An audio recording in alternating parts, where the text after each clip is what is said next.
Hi, my friends. Welcome back to my channel, Cosmic Insight Astrology. This is Christina. All right, if you have an Aquarius rising, Aquarius moon, or Aquarius sun, this is your March 2023 astrology forecast. And this is a really pivot year and life-changing, life-altering month for the collective, and especially for you guys, because Pluto is moving into your side. So it's going to be big, and it's definitely going to, give you an opportunity to reborn. And Saturn also going to change sign. It's going to your second house in Pisces. We're going to talk about that later. Stay with me, stay tuned, and thank you so much for being here with me. All right, March 7th, we start with a Virgo full moon at 16 degrees in your 8th house. It will trine Uranus, the planet of unexpected, unconventional. And it's also Uranus is also the rebel. It's also chaos. It's also representing digital currency. It thunders. It's representing also the energy stocks, and it is in your fourth house. So something is changing with your family matters, with your real estate and your living situation. It can bring a sudden change with a lovely positive outcome. Actually, it can indicate a difference in your living. You might invest in a smart home.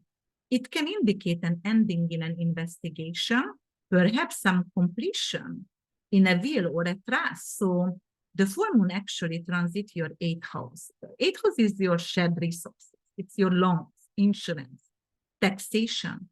The sun is in your second house. It will focus on your values and salary. It can increase your paycheck and you can ask for a raise. Uranus trine sun and sextile moon, trine moon and sextile sun, and Uranus is in your fourth house, going to be really productive. It can actually bring some kind of really amazing change in an investment in real estate, a big profit selling a property. And if we're going to talk about Virgo, because Virgo rules this full moon, then we have to actually mention Virgo is the archetype of obligation, service for others.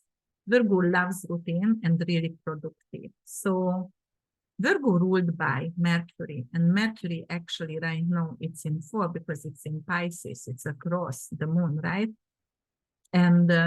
And actually in Pisces, it is lunatic. It's like delusional, illusional, very spiritual, very puzzling, there is some kind of issue with communication, like miscommunication, very dreamy.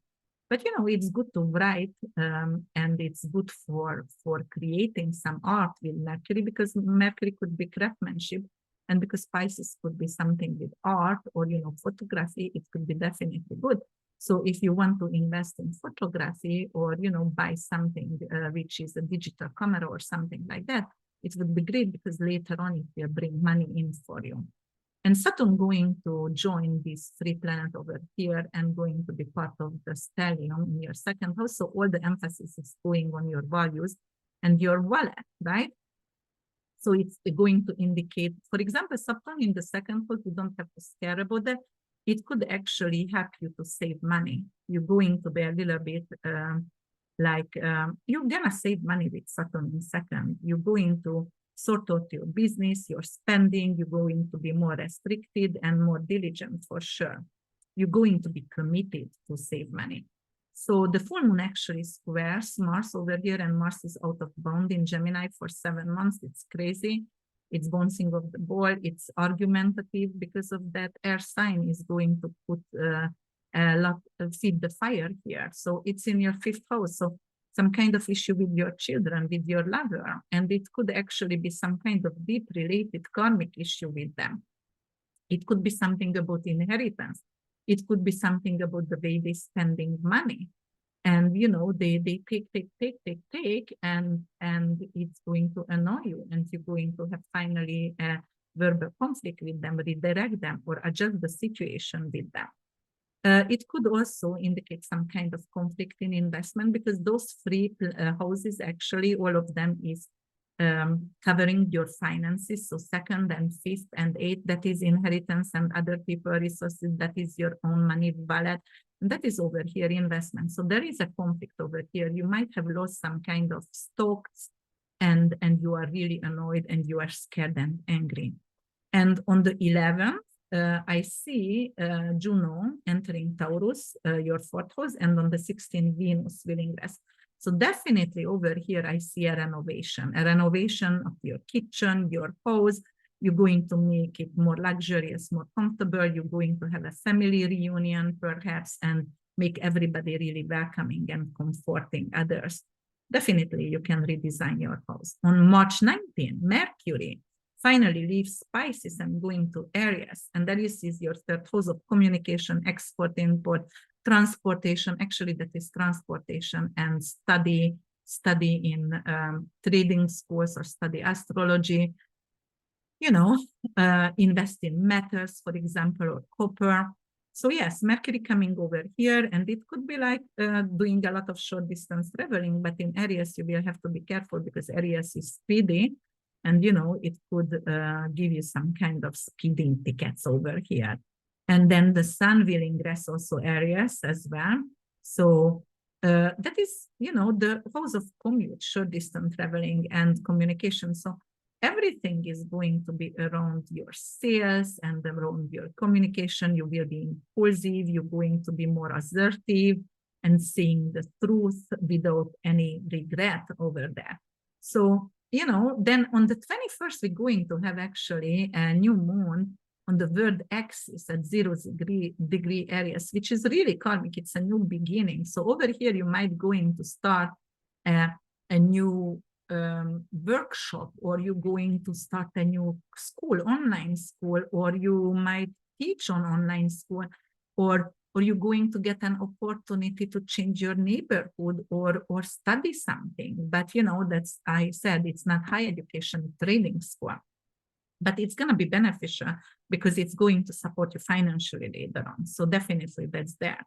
And Aries is, like full of energy. It's like, let's do it. I want to do it right now. I cannot wait. I should start it yesterday kind of things. And, actually, it's the new moon.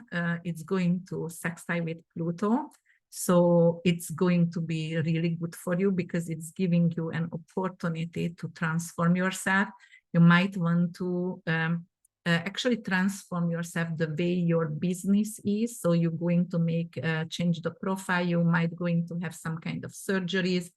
It could be anything, surgeries on like Aries is an eye surgery, for example, or nose surgery, something like that, if you want to. Definitely transform yourself. And it could be something not accident-based or, life-threatening surgery, but most likely elective surgeries over here. Also, if you want to change your business profile, the way you are managing your company, it could be actually really great for you because the next 20 years, that's what you will do. You're just going to go through so many transformations.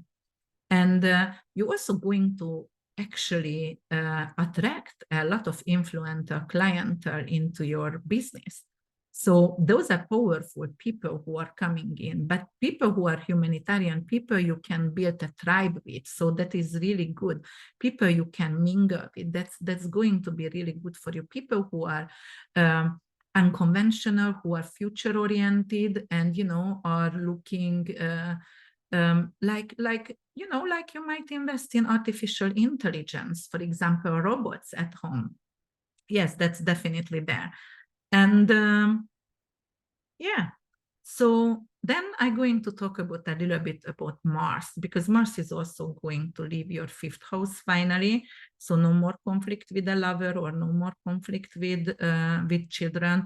It's also not a lot more impulsive decision in investment. So it's good because then you did some impulsive decision or gambled and you lost and you have a lot of debt right now. So right now Mars is going out and going in your sixth house at Cancer.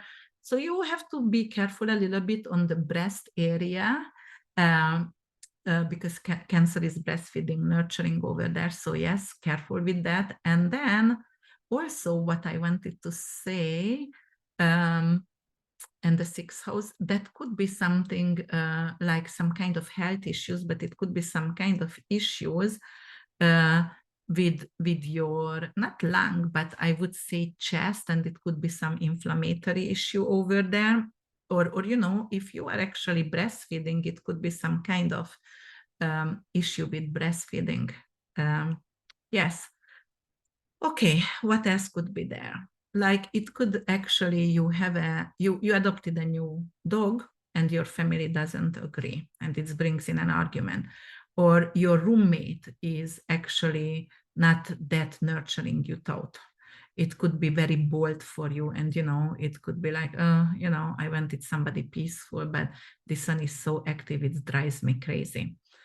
All right, guys, you might have to pay a family member actually, or hire someone as an employee. That could be also an opportunity over here. So if you liked my podcast, please don't hesitate to subscribe and share it with your colleagues, families, with your tenants, with your roommates, with your classmates, with your friend, okay? So they can benefit from my guidance as well. And on the other hand, if you subscribe, then please don't forget to like and comment. I would like to know about you. I want to interact with you.